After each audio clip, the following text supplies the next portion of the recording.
going to do is, because I know you want to hear from Bruce and Kenna, I am going to let them introduce themselves and talk about their journey. We're just going to try to step through the different big phases of the search and acquisition process, talking about it from the perspective of a Black entrepreneur. So I want to thank you again.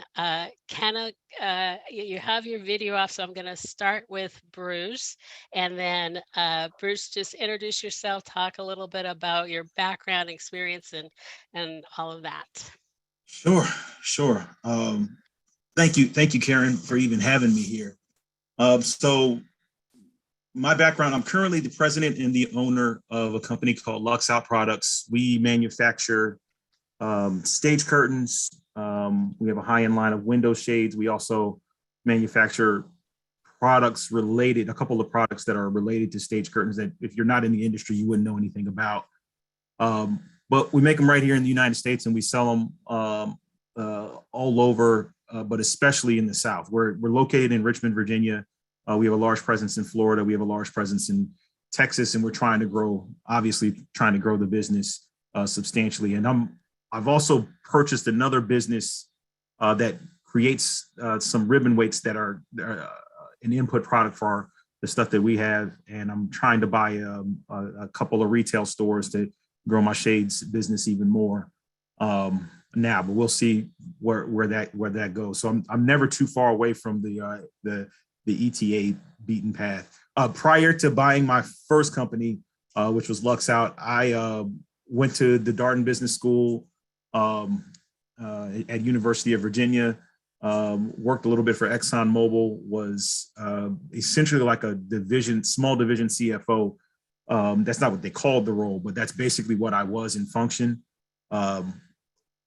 Didn't really like the culture, but I liked the work. And then they moved me to this other position that was an audit position, which was a really bad fit for me because I'm not a corporate policeman. And then on top of that, no one wants to hear start talking about being Black. No one wants to hear correction for Black people on work. And if I'm auditing you and I'm saying, hey, you did this wrong, I think I ruffled a lot of feathers because I'm very much a straight shooter when it comes to that stuff. I'm not super diplomatic.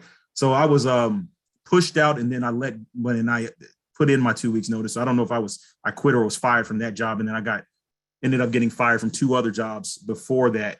And then once that third time rolled around, I said, okay, I can't work for anybody else. I gotta work for me. These folks have to work for me. And that's my story. And I'm glad to answer any questions from there. Go ahead, Kenna. Thank you, guys. Hi, everyone. My name is Kenna Craver. I am the CEO of Camel Capital, which is a private investment firm that acquires online businesses. I actually started my early career in the tech industry. I worked as a consultant in the later years, basically helping different companies, startups, Fortune 500 companies, with their mobile application development or software application development. So I have a little bit of experience with just dealing with cross-functional teams and listening to customers and figuring out what they want and helping the business grow their bottom line by improving their apps, adding new features and things like that, working with engineers and developers and all that nerdy stuff. I got into acquisition entrepreneurship a few years ago. And the impetus for me was just wanting to have more autonomy in my work, as well as wanting equity. I mean, I think we a lot of times get into our careers and we're working so hard in our jobs, and we get our salary, which is great, and we get our benefits and maybe 401k and all that stuff. But I wanted a bigger piece of the pie if I'm going to be doing all this work and I'm actually impacting the bottom line. So that was the most appealing thing about ETA for me. And that's what led me to take the leap and start looking for businesses. And I actually acquired a business, my first business, about a little over a year into my search. And I went a self-funded search route, and we can talk about that more later if Karen wants to. But that's where I am now, and just managing my portfolio. And I also started or launched an educational platform where I help others who are interested in acquiring online businesses. I just kind of help them through that process. And yeah, that's what I do. that's who I am. So, Bruce, you mentioned autonomy. Kenna, you mentioned autonomy and equity as part of your guiding decisions. Why did you pick buying an established business over doing a startup? You can go first since I went first for the. Honestly, was interested. Let me back up. I was interested in starting a business, but not necessarily because I had any innovative ideas or just really like the idea of starting a business. I just knew I wanted ownership. And so I once I left corporate, I tried my hand at launching different ventures, just trying to figure out, what I wanted to, where was my path leading me and where should I go? And just through that experience, I had a few wins, but I had more L's. I took more L's in that process, but I learned a ton. And that's basically what led me to wanting to own an established business, because I saw how difficult it was to start a business and all the work that went into that. And so I don't even call myself an entrepreneur. I just say I'm an investor, because I have so much respect for entrepreneurs who actually build something from the ground up and actually make it successful and profitable and sustainable and all that, because I never got there. And so when I heard about the idea of an individual like myself being able to acquire an established business, that just really spoke to me. And I knew that was I knew that was the path for me. So that's why I went the established business route. Now, I would echo everything that Kenna just said. I tried to start other things and they just did not work out. There's this sort of, I think a lot of people, when they want to go start something from scratch, they underestimate the social of markets to just always do what they've done. Even if you have the greatest idea in the world and it's supposed to revolutionize any particular, disrupt this space, it's going to take a while for people to even care about that disruption. And you may not have all that much time to wait that much time to be able to see that to fruition. So my philosophy, once I went out there and I saw and failed a couple times, I was like, wait a minute, I can't get punched in the face like this anymore. I have to figure something out. And so I said, okay, I can probably just go and put a down payment on an existing business. I just have to find something really stable that's going to make me enough money to live off of. And then if I want to start something else and have all these passion projects to see whether they would grow, I can grow them out of that existing business. I can do all these highfalutin ideas out of that existing business. And that was my philosophy. And so far, it's been the right move for me by far. So I want to cut to the chase on this, because I want to know, like, be honest. I know Bruce is going to be direct. You started out with a lot of hopes and dreams when you were going to buy your business. Is being the CEO of your own business all it's cracked up to be?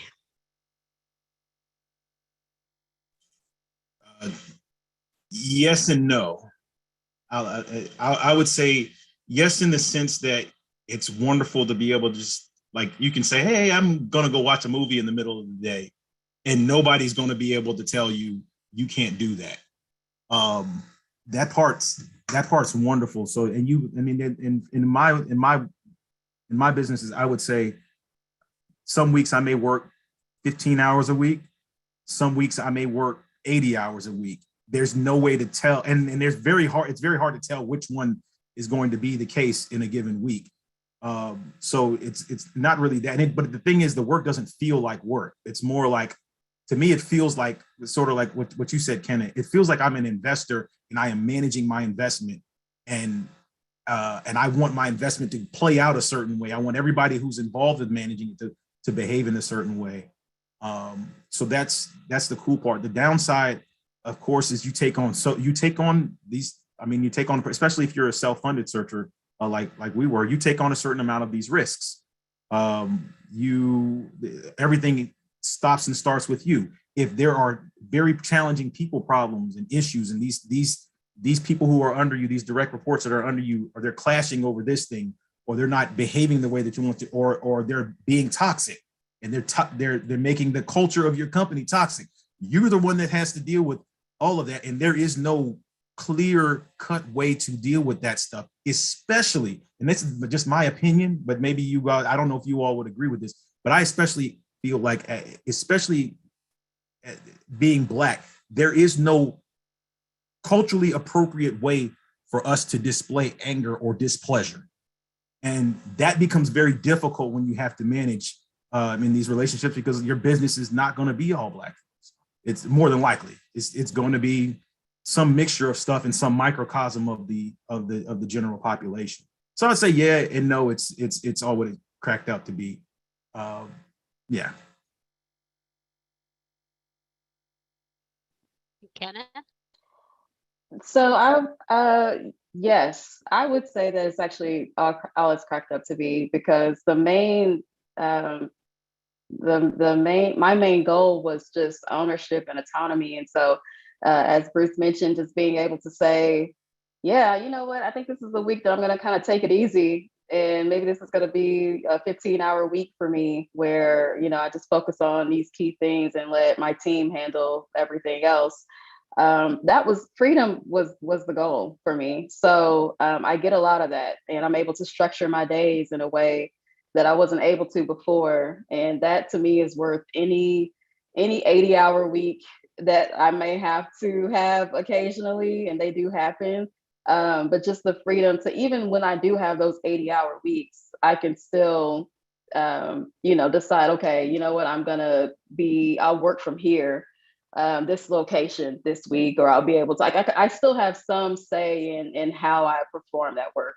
So it's not, you know, I'm showing up to someone else's office every day and doing everything according to their schedule. I can even block out my entire calendar if I want to, you know, for a day or two, just so I can knock out some work and not have to, you know, be bound to anyone else's schedule. So, you know, like I said, it's a balance, but it's definitely all it's cracked up to be for me. Thank you. So I wanted to get that out of the way, because I know that was an important question to everybody. But I want to talk now about the path that you went on. So you decide you want to buy a business, and there may be folks who have not heard of the Stanford Primer, who have not heard of traditional versus self-funded search on the call today. How did you learn about how to buy a business?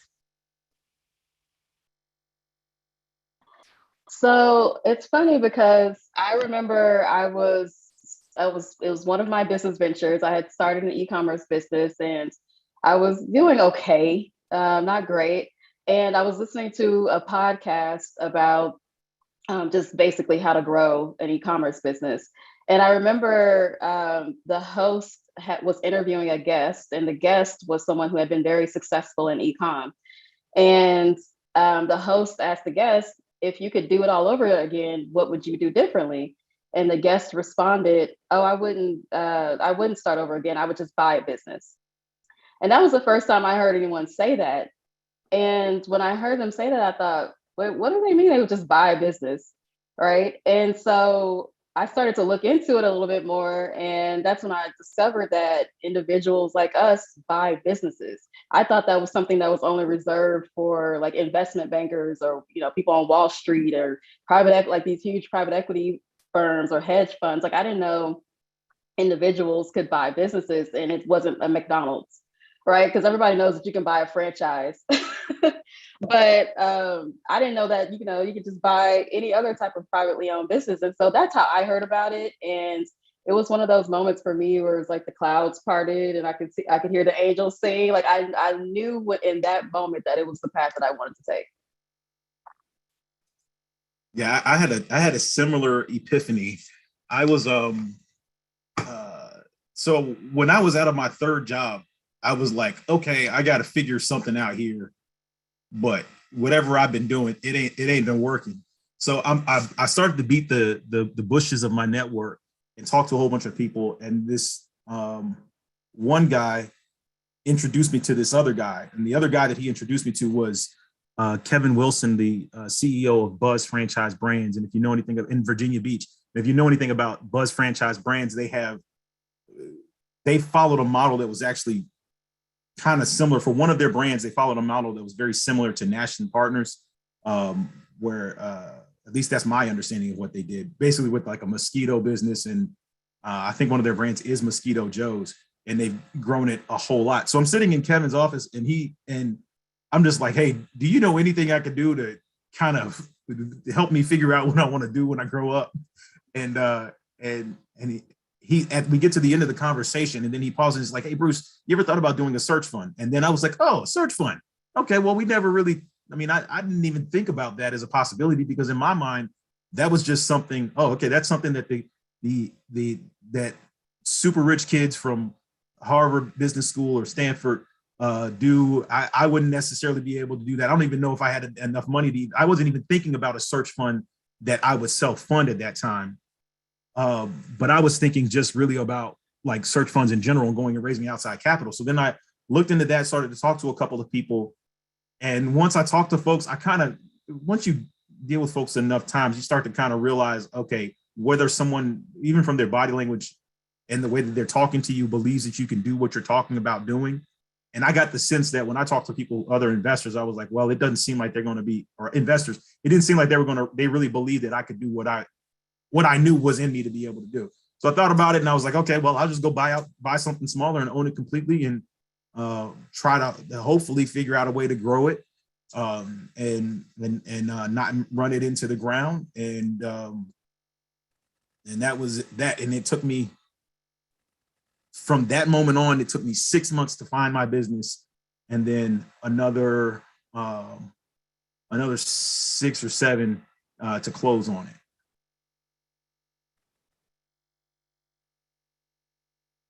Well, that's fast. How long did it take you, Kenna? It took me a little bit over a year to find a business. And once I found it, we closed within a month.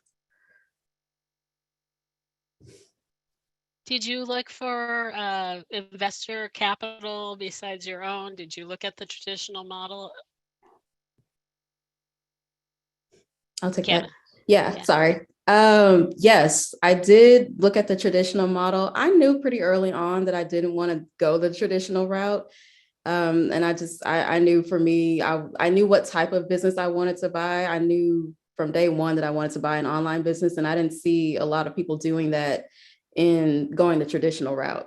And so I just assumed that I would probably have issues trying to find investors, and even trying to get bank financing and things like that to be able to buy an online business. So just with that assumption, and just also knowing myself, being very self-aware and knowing that I would want to do things my way and not have to check in with people and all that. So that's why I did consider traditional, but I knew that I was going to go to self-funded route. So Bruce touched on this, and I think Kenna, you touched on this a little bit. It's your credibility going out there as a Black entrepreneur, whether it's getting investor dollars, getting loan money, getting a broker to talk to you, or getting a business owner to talk to you directly. Tell me about your experience. Did you feel like there were instances as a Black entrepreneur that you kind of got the stiff shoulder or the cold shoulder? Were some people more receptive than others? And if you want, you can go first there. I'll tell my experience after. Sure. So I found that most of the pushback that I got was more so about my lack of MBA, like not having an MBA, and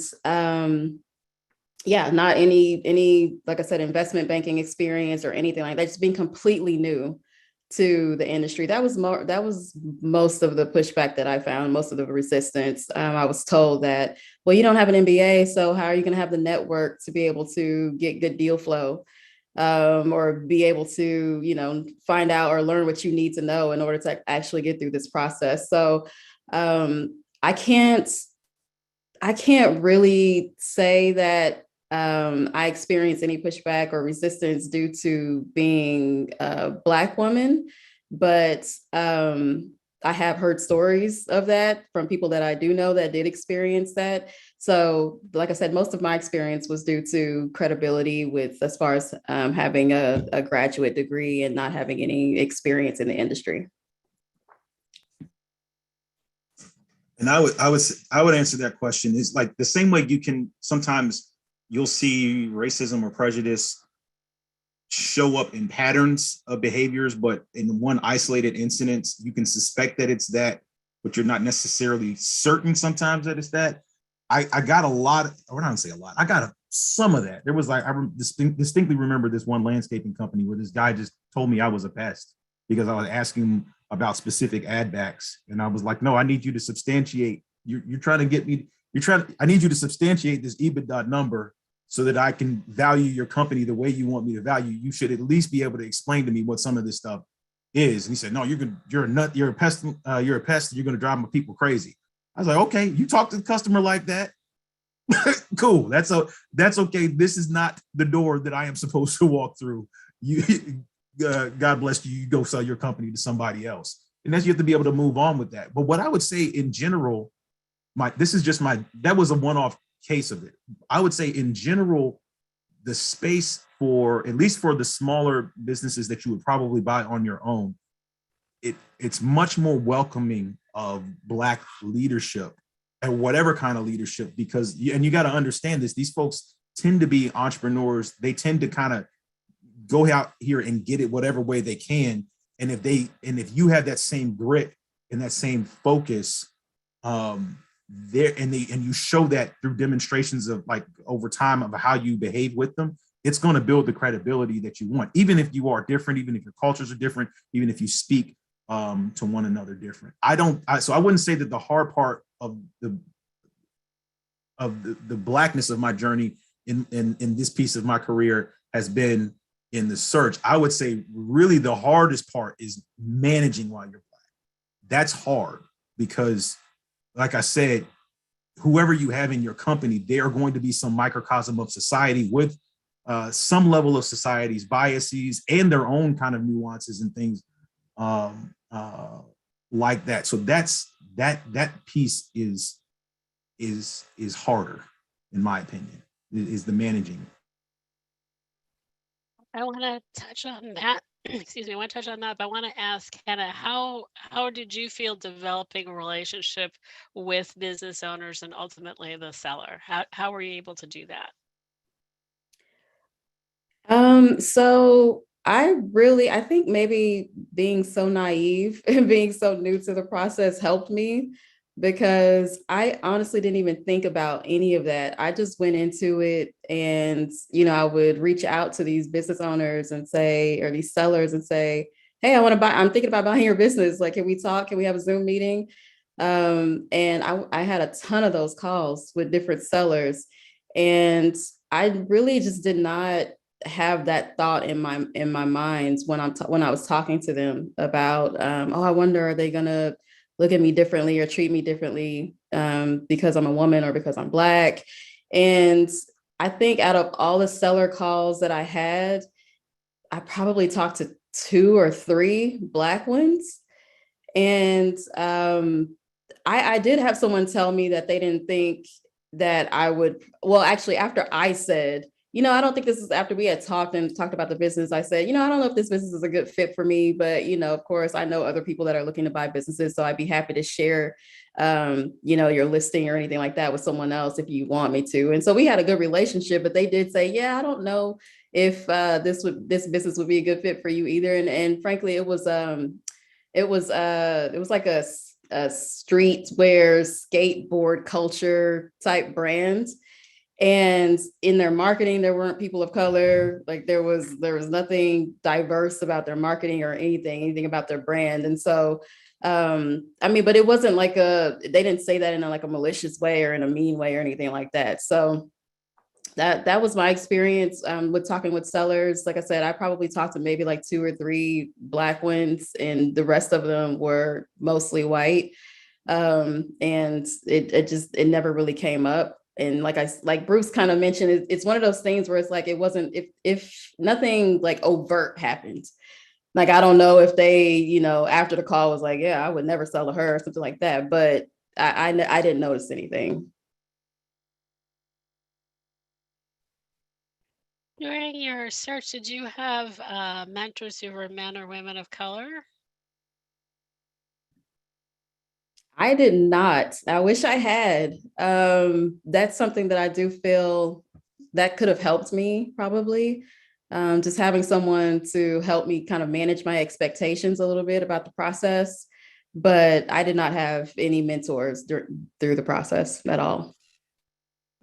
Me neither. But that made not. I don't know whether that was because of from a lack of them, or if it's just that I am probably the worst person in the world at managing up. I'm probably the worst at that in anybody. So I don't know.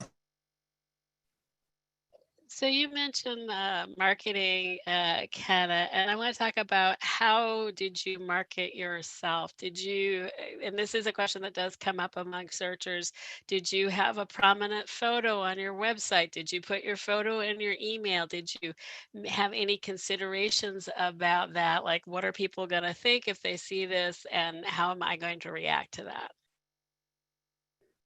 I did not have any photos of myself on my website, and that is not necessarily because I was nervous about how people might perceive me or being worried about someone not wanting to take a meeting with me because of that. That's more so just because I'm kind of shy and I just didn't want to have my photo out there. But I did think about it a little bit when I was reaching out to business owners, but um, it's one of those things where, like I said, it was just I try not to think about it. And I tried to adopt a mindset of, well, and I think Bruce just said this, if I were to ever encounter someone that didn't want to talk to me because of my skin tone, then, oh, well, that's not the deal for me and I'm going to move on. So, but I have heard a lot of different conversations about people being concerned with having their photo on their website. And just really quickly, my opinion on that is kind of what I just said. Like, I would want to now, looking back, put my photo on my website and be proud about it. And that way you kind of drive away anybody that is going to come with that kind of energy, right? Like, they're not even going to talk to you good, because I wouldn't want to talk to you either. So that's kind of my opinion on that. My answer Let's, oh, go didn't even ahead, have a Bruce. website. So, oh, what were you saying, Karen? I'm sorry. Go ahead, Bruce. I missed you. Sorry. Go ahead. Oh, you're fine. All I was saying is I didn't have a website at all. So, yeah. So let's transition over to your first day on the job as a new CEO. Tell me how it felt walking into the company or being on that first Zoom call, because I know y'all both bought right around the pandemic. So tell me about your first days. Sure, I'll go first. The So I purchased Lux out on February the 14th, 2020, which was a Friday. The previous owner called up his team, like his leadership team, and said, "Hey, I'm just letting y'all know I'm retiring. I sold the company to this guy named Bruce. He's going to be in on Monday." Da da da da da da da da. And everybody was, of course, in their feelings about that, but not everybody in the building knew. So I come in the building at 8 o'clock, or right before 8 o'clock, and because our day starts at 8, and I go to use the restroom because it was a long drive to get there. And as I'm walking in the building, one of the employees just gives me this evil stare down. She just gives me the most evil stare down. Like, who are you and why are you walking in the building? I got to do something with you, whatever, or whatever. And so then I'm like, oh, hi, okay, whatever. I went to the restroom, came back out, and then went to the main room. Then Tony, the previous owner, gathered everybody in there, said, hey, everybody, I want to give you this. I want to make an announcement. And he said, hey, everyone, this is Bruce. He is the new owner of the company. And you should have seen the look of shock that was on her face. It was one of the funniest things that I will never forget that for as long as I live. And she and I are really good friends, and she's a Black woman too. But like I say, so we're good. I mean, she's one of the employees that I have a really good relationship with, or at least I feel like I do. But that was just a very a very funny story from day one. What I will say is, in taking over in that transition, it's, at least in my experience, and Kenna, you can tell me, I would love to hear your experience, because I'm curious to hear other data points on this. People were really on edge as to how everything was going to, how I was going to be as a boss, how I was going to be as a manager, like what was going to be important to me. I mean, people were fighting with each other, they were crying, and all I'm thinking is, I just want to keep things exactly the same, to learn this thing enough to be able to keep it going and to make sure cash is in the bank so that we all have paychecks. If I could just do that in my first 3 months, I'm happy. So that was my experience. I'm curious to hear about your. So my experience is a bit different, probably a lot different. And that just kind of goes back to the difference between buying a offline versus online business, because the team that was in place for the business I acquired was diverse. And that's just one of the benefits of owning an online business, is that you can have team members all over the place, right? And so this actually worked in my benefit, because I did acquire in the middle of 2020. So when everyone was just starting to go virtual and all that, but this business had already been virtual, because with online business, you can have employees all over the world. So I did not have any issues whatsoever. I only kept 2 employees on, and that was just so they could show me how to, operate, and so I could learn everything I could learn about the business. So I don't have any good data points for you, Bruce. I'm sorry. It's a little bit different. It's all good. Yeah, I understand it's apples and oranges. So Bruce, you talked a little bit about how being in the corporate world doing audit stuff, folks were a little bit resistant to you kind of managing them and giving them, the heads up about problems and stuff like that. Does that change when you're the CEO of the company, or did you face any resistance as a Black person? Yes. Yeah, I had a one of my, I mean, I there was a I've had 2 vice presidents in my company.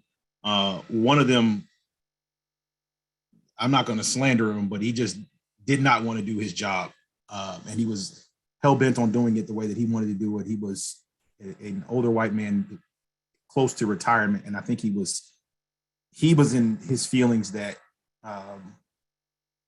that I was his boss. And you're going to some percentage of people are just going to have that. They're just going to despise you. It's just the nature of especially the nature of the culture of the world, and the way that when Europeans went across the continents and subjected every continent to their order, part of that culture was a certain Eurocentric supremacy in the subconscious of everybody, that they tried to really implant, or at least they largely tried to implant into everybody's thinking. So you just don't believe it. You let that person go. You move on with life, and you get somebody in there who doesn't buy into that crap, because you have to build the right culture in your own business. And I think it's that simple. And Kenna, your experience?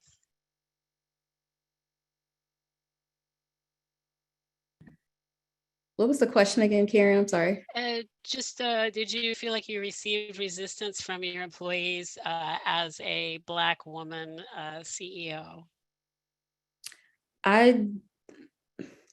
No. The short answer is no. I don't feel like I received any resistance from them. I think mostly they were just concerned with, am I going to keep them on with the transition? They were mostly concerned with, do I still have a job? So I don't know that I encountered any resistance with that. So we do have questions in the chat. I just want to check. I'm gonna ask you one question about today, and then we'll go through the questions in the chat, and then we have somebody with their hand up as well. So one of the things we want to do is build the pipeline of potential interns for search funds, future Black entrepreneurs through acquisition. If somebody's here, they obviously are interested. uh, what advice would you give to somebody just starting out now?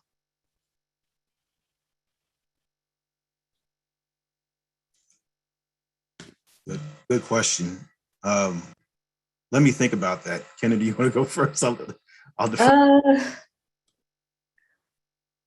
I think for me, it was once like I said, I realized that this is the path that I wanted to take, that I wanted to acquire a business. From that point forward, like there was nothing that was going to stop me from achieving that goal because I knew it was what I wanted to do. So I think just number one, be sure, just know that this is what you want to do because it is a roller coaster, day to day searching for businesses. And especially if you don't have anyone, I think you said intern, so hopefully they would have someone to kind of help them with the process. But in the event that they didn't, like I did not, just trying to learn everything as I went, and then just having deals fall through, and just trying to figure out everything on my own. It was just a lot. And even though I was excited and I enjoyed talking to all these different sellers, just learning about their different businesses and everything, that part was fun. But just the whole process of knowing I want to buy a business to I'm ready to buy a business right now. Like, when is it going to happen? When am I going to find that deal? That process was a lot. So I would just say, be sure, know for sure, do your due diligence, know that this is what you want to do. I did talk to a lot of searchers. I know you guys, Karen and the Searchfunder team, you recommend that. I think just to have conversation, like informational interviews with other searchers, just to get some insight from their perspective. That definitely helped. I talked to quite a few searchers. But other than that, just manage your expectations, understand that it is a process, it's a journey, and just know that it's what you want to do and stick with it. I would echo everything you said. And I would say also, pragmatically speaking, if you want to, right, like it's all a matter of keeping the pipeline going, right? Like, so whether you're sourcing them proprietarily or through brokers, you want to constantly have new businesses that you're looking at, constantly following up with other ones and questions that you have, all of that. And you have to just be persistent at it. And you can't, like, don't complicate it. I think a lot of times, especially like with people of the brain power with the population of the brain power, with the brain power that would go to try to do something like that, most of us have this bias to, oh, everything has to be right. This guy has to be, I have to have that right. And then you have to resist that. It's never going to all be right. You just have to have a bias for action and go for it. And I would also say, and the way that looked for me, in my perspective, over the months that I searched, it went, at first, I was like really bad at making offers, right? I had complicated LOIs, and I would only submit an offer maybe like once every week or 2 weeks or something like that. But once I got down to the nitty gritty of it, and I was like, I'm ready to go and find my company. Like now, once I did that, I was probably sending at least 3 offers per week on businesses. And you kind of have to be on it like that. So whether you have interns or not, everybody has to be of the same get up and go sense of urgency sort of spirit about things in your organization. And I guarantee you look at 2,000 businesses for sale, you're going to find a handful that are like really, really, yeah, you need to go after this 1 or 2 or 3 or whatever. It's just it's a math thing. So one of the things I also did was I had a short LOI. I made sure that my LOI was very short, so that a business person could read it, spend 5 minutes or maybe 5-10 minutes looking at it, and then go about managing whatever they were doing. You don't want something with all these complicated legalese in my opinion. You can get more complicated as time goes on. with the purchase agreement and all of that. But up front, you want to say, this is what I want. These are the strictures of what I want. Do you agree with this or not? What don't you agree with? Edit it for me. Tell me this, that, the other, blah, blah, blah.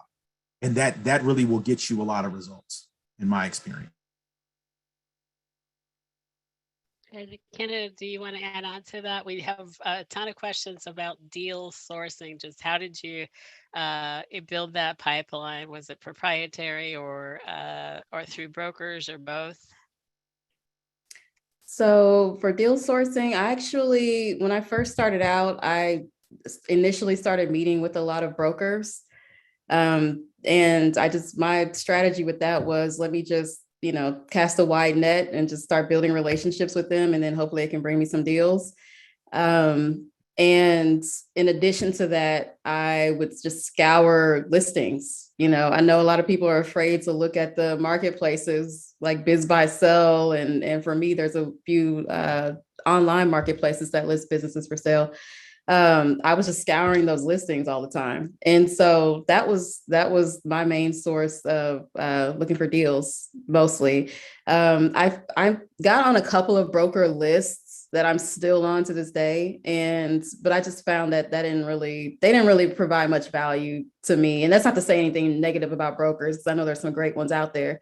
But I wanted to go I wanted to go through the listings as well as do a proprietary search. And so I did a little bit of both.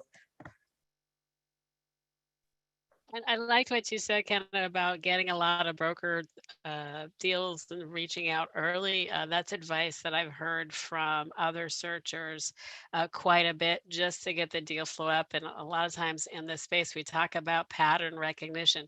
You just got to look at enough deals in order to know whether you've got the right deal and the right price for that deal, right? And it just takes time. That pattern recognition is how we talk about it. So we have a couple of questions in the chat about your deal structure and the size of the business that you bought. After that, I'm going to ask Olu to unmute, and then we'll see if there's more questions in the chat after that. So talk about your deal size and the deal structure that you worked out. So I knew from the beginning that I wanted to buy multiple businesses. And build a portfolio. So because of that, I knew I could look for smaller size businesses. That plus I didn't have any money and I knew I probably wouldn't get financing. So that also informed my decision to look for smaller size businesses. And when I say smaller, I mean like under $500,000 in revenue. And so those are the size businesses that I was looking for, because again, I was going up for a roll-up strategy and just looking for several online businesses and build a portfolio. And so those are still to this day the size businesses that I'm looking for. I am interested in going up market, but that's where I started.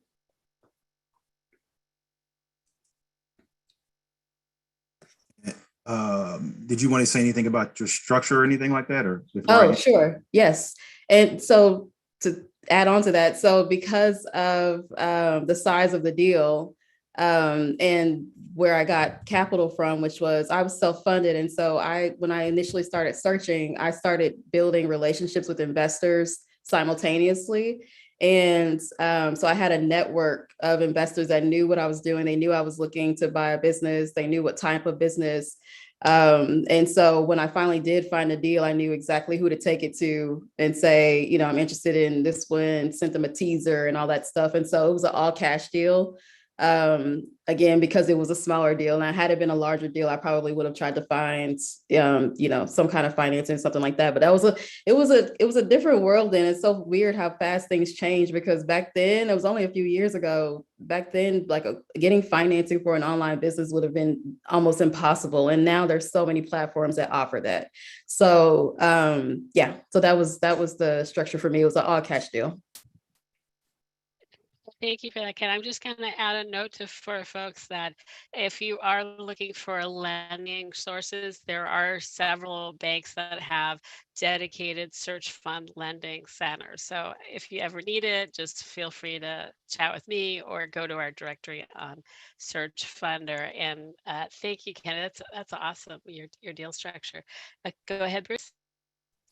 All right. So I won't say exactly how much I paid for Lux Out, but the funds came from wherever I could get them from, basically from my savings. They came from I was able to I kind of lucked out in that 2020 was the only year, I believe, if I'm not mistaken, that Congress made a law or they made some exception where if you took a certain amount of money out of your 401k and you put it back, then there weren't any penalties.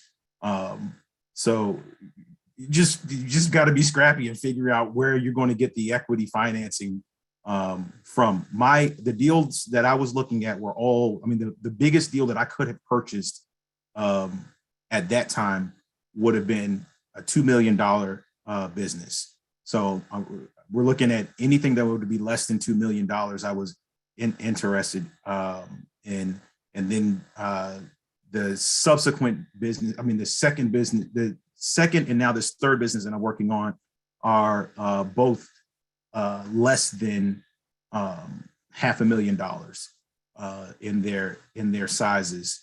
But I hope that they add quite a bit of EBITDA. And then in terms of the deal structure, like I said, you just have to have enough for the down payment. And you want to make sure that, obviously, you want to make sure that the fixed cost of the debt is down here, and whatever your actual returns on your capital are way up here. And there's as much gap between the two of those as is possible consistently. But that's just what you do. You just roll it up, you put 10% down, or at least in the United States with the SBA, that's what I did. And it was one of the best decisions I ever made. One thing, there was a guy named Ari Medoff, who they write about in the HBR guide for how to buy a small business. And I went to the Duke ETA conference, the Southeast ETA conference at Duke, and he came there and he spoke. So it was cool to see a searcher a couple of years ahead of the journey where I would like to be X number of years down the line that I've purchased my first couple of companies. But he was saying, he had did this graph where he said the scary part is taking the personal guarantee and taking on all that debt in the beginning, but over time, your net worth goes up so much that it's an afterthought. Unless you get a crappy business. If you get a good business, that's what happens. But but you just kind of have, and you manage it well. You just have to be very careful about that. So all of you had your hand raised, put it down. If you still want to ask the question, please unmute now. I'll give you a few seconds, or otherwise I will presume that you had it answered by one of the previous questions. Go ahead, Olu. Yes, thank you, Karen. So the question I wanted to ask, part of it they've answered it, but I'm so much interested in the online business.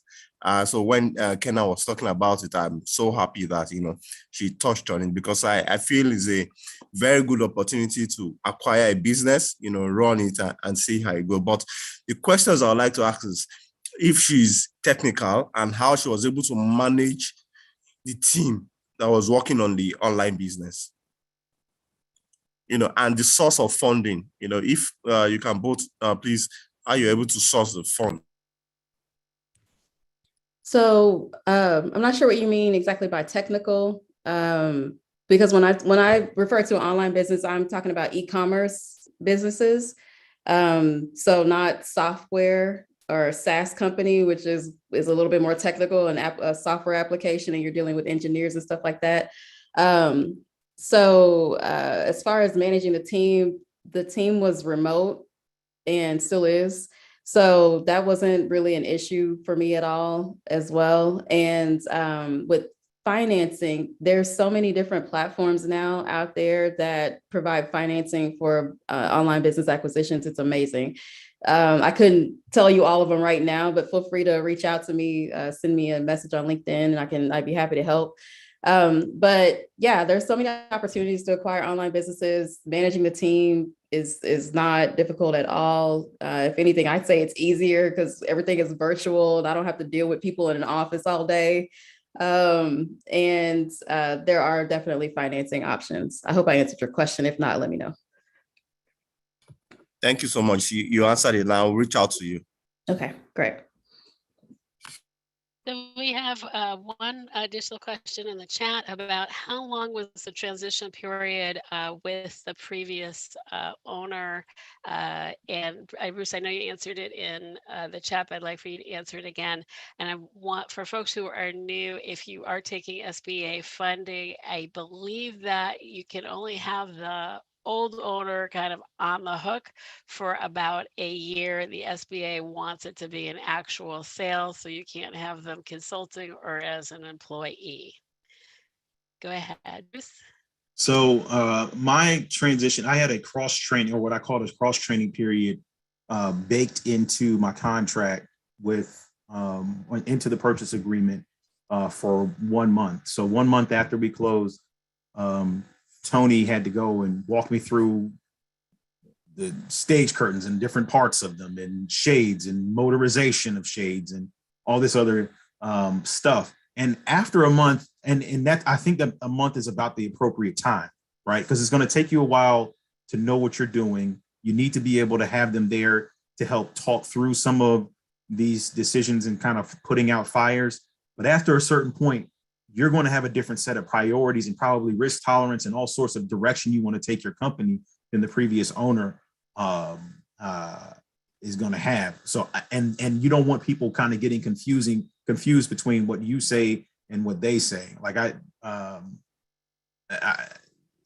so I think a month is plenty, unless there is some really, really technical part of the job of being the CEO, which there shouldn't be. Most of that you should be able to delegate down. But but I think a month is probably about the right amount of time, because you just want to be able to get a sense of how they made decisions, how you need to make decisions to go to where you want to take the business. And I think that's about right. Yeah, same for me. It was about a month of the transition, and it was really just, this is day to day. This is how I talk to suppliers. This is how I handle customer service. This is, order fulfillment and things like that. So I also had made a point to build a relationship with the seller. So even I actually acquired during the summer of 2020. So by December, which is holiday time, shopping season. So if you own any kind of retail business or anything like that, it's Black Friday, Cyber Monday, all that fun stuff. And that's like the money season. So the seller actually reached out to me and said, "Hey, just FYI, this is what happened last year for Black Friday, Cyber Monday, and I think you can probably see these same numbers if you do this." And actually sent me a strategy and all that stuff. So we actually maintained a relationship. Yeah. So I actually talk about that a lot. Like, make sure you try to build a really good rapport with the seller, because anything could happen even after that transition period. And you might have questions, or just need some help, some type of guidance, and they could be there to help you. So we are at the end of our hour. If you can hold on, we've got 2 more questions. One question will be for Bruce and Kenna, and then the other question, I'm going to open it up to the community by and large, so you can answer in the chat or unmute if you like as well. So the first question is, are you interested in the long term of just being passive operators, or do you really want to stay as an owner operator of your current businesses? Absolutely. As I mentioned, my goal is to keep building a portfolio. So I want to be less and less involved over time. And so, yeah, that is absolutely my goal, is to be more passive. I actually don't enjoy operating very much. And I try to be very transparent about that, because I know a lot of people don't say that out loud, but I really just do not like the day to day. And I like to have the strategy and the vision, and then put really smart people in place to execute on that, because they could do it much better than I could. So that is the goal for sure. I think when I started, that was my goal, was to eventually get there. I think the more that I go in every day and I'm seeing these results, I think I'm getting like a dopamine fix in my own head from seeing certain results of the way that I'm managing. Then it's not perfect. Trust me, it's not. And my staff definitely always tell me, I have a very open culture with my folks. They tell me if they disagree with me on stuff. well, ultimately it's my decision, but they still tell me. But I like to see these results, and I like to communicate the vision and the general strategy on an ongoing basis, so that in case somebody doesn't really grasp it when I say it at the offset, they get it in the culture. So I may stick around and do this for a long time. I may not. I don't really know. I don't really have a plan, or and there's no end game in my head for whether I'm there all the time. But I certainly want to buy more businesses. I feel like the roll up strategy. I mean, the youth, and I'm not even trying to over talk here. I'm sorry if I am, but when you think about this, just very logically, the smaller a business is, the better an EBITDA multiple you can usually get on it. So if you can buy a whole bunch of smaller businesses, and then they're going to be bigger, and you would have created value, and somebody's more than likely going to be willing to pay a higher multiple than what you paid for the group of the smaller businesses. So it's a no-brainer to keep acquiring, even if you don't really know what you're doing. It's still a no-brainer to do it in most cases. So our final question is about internships. Michael wants to know, what would a good internship experience look like to prepare somebody for ETA and owning their own business? And I'm going to put it out to you, Ken and Bruce, and then out to the folks who are on the call who may have interns or may be seeking an intern. Internship. Okay. In my opinion, this is not something. I mean, you can have an internship in this, and I'm sure it'll help to some extent. But in my opinion, if somebody wants to get into this world, they should just say, "Hey, I'm going to get into this world and just start swimming." Like don't like just go out there and try to find something that you would be interested in operating. Even if you did that for 6 months, a year, or whatever, you would get the value of it from, at least from the finance side, and understanding kind of evaluation of a business, and you went and did something else. You're going to have some value from that experience from an internship perspective, or from a building up the skill set perspective. But if this is ultimately where you want to go try to get there now, because you may have some nice shortcut to get there that nobody ever even thought of. Your path may be 6 months, where someone else's may be 4 years. You never know. I 100% agree with that. And just one more thing I would add is, if you just really did not feel comfortable and weren't ready to make that leap, if you were going to get some work experience, try to go work for a small business where you have a lot of responsibility, where you can take some type of leadership role. So maybe you work for a really small business where you're right underneath the owner, and you can see how they operate and how they handle everything day to day, just so you can get that kind of experience. But I 100% agree with Bruce that I think you should just dive in. And I will open it up to others who may have some thoughts, or maybe seeking an intern. I definitely want to do that. I'll just give it about 10 seconds to see if we get any unmutes. If not, I can comment quickly. So my name is Ollie Evans. It's nice to see you all. Thank you for joining. I did private equity for 5 or 6 years, and then launched my own investment vehicle to acquire these kind of $1 to $3 million EBITDA businesses. I'd say if you don't know how to do financial analysis, a very short internship, kind of 6 to 8 weeks, part-time, could be a good tool to build up your confidence before you go do this full time. But then afterwards, I agree with kind of Bruce said, doing it yourself will be the best way to learn. On my hat, when I'm hiring interns, candidly, if you've never done financial analysis, or you're not comfortable cold calling people, this may not be the job for you. So that's something to think about too, is if you don't like to do those two activities, really think deeply about whether it's right for you. And we have a hand raised from Michael, and this will be our last opportunity, I think, because I am cognizant of your time, Bruce and Kenna. Hey, everyone. So I was the one that asked the question. And the way my my job is lined up, I'm active duty military right now, and there's kind of a forced internship aspect to it, but this is definitely something I want to get into. So it's not, I'm all for like, diving in, but also want to take advantage of the opportunity that I have with, with that time, if that makes sense. So I definitely appreciate the piece about the learning financial analysis. I think that is pretty critical. So. Michael, as a military person, there are military vet meetups that happen where people do a lot of masterminding and workshopping. So definitely plug into those.